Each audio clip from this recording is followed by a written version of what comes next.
Let's get into some of the second and third round stuff. Let's start with a little bit of love for the teams that don't have a first round pick. The Chicago Bears, New Orleans Saints, now the Cleveland Browns. So they've gotten some mock draft love during the season because they just traded their second or their first. And then the Dallas Cowboys. These are the teams, their fans are always like, look, I don't want to read your first round mock because my team's not in there. Give us some picks. Give us some players. So let's do that. Let's start with the Chicago Bears. And I heard that our colleagues on the forecast have already started to make some Chicago Bears, Jacksonville Jaguars comparisons because of Trubisky not really being that great at this point in his career. And the rest of the roster, as we were doing our team needs at ProFootballFocus.com this week, we're like, man, the Bears don't really have a ton of needs. That was Jacksonville for the last couple of years. They're building this roster. You're doing a mock draft. You're like, all right, what need are we filling here with our pick? That's what fans want. And it looked pretty good. And then they were held back by the quarterback.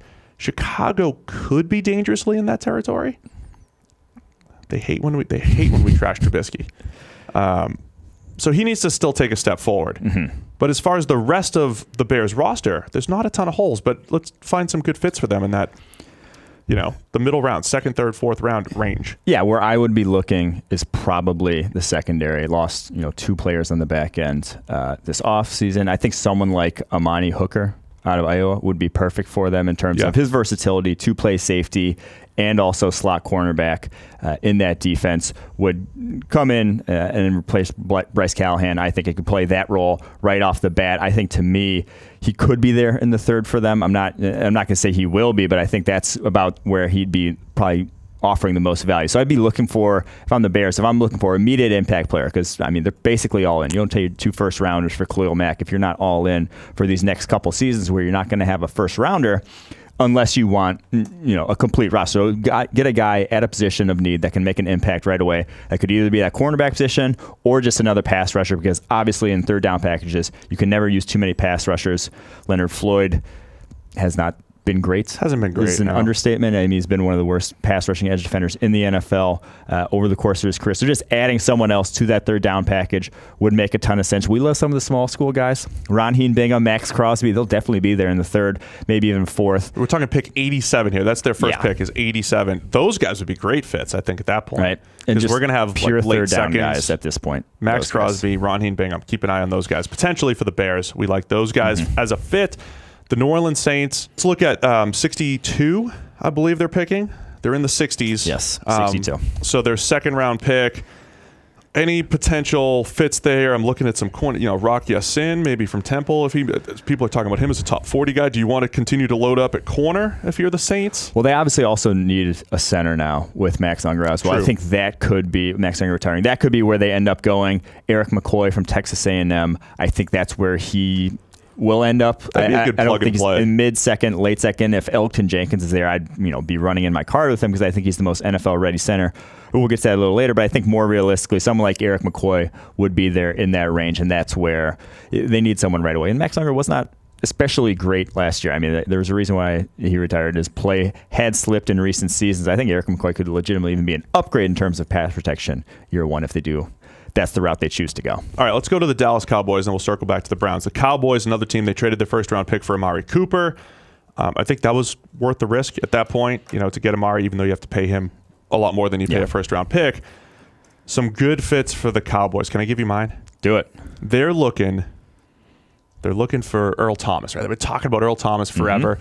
They've got this beautifully homegrown secondary. Xavier Woods is back there. Byron Jones out at corner. Those other young corners. Yep.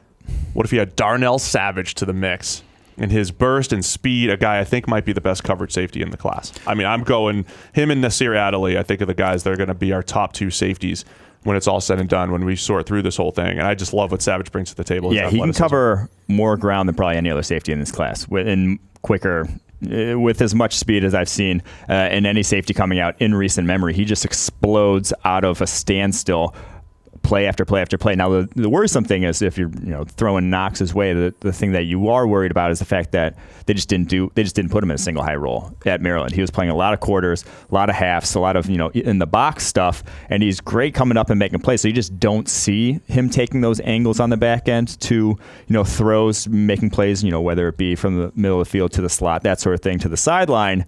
You see him coming up on ball carries, but I loved his angles coming up on ball carries. He attacks them, in the flat at taking great angles. Now, he has a problem with missed tackles and throttling down and finishing, but his angle to it initially is what it pops out to me on tape and why I think he can translate to that middle of the field role at the next level. It is eye-popping stuff watching him accelerate through the catch point at times. There's times where it's like, here's the receiver, here's Savage, he's a step behind, and then he just explodes past the receiver, and that's the type of stuff that shows up in the athleticism.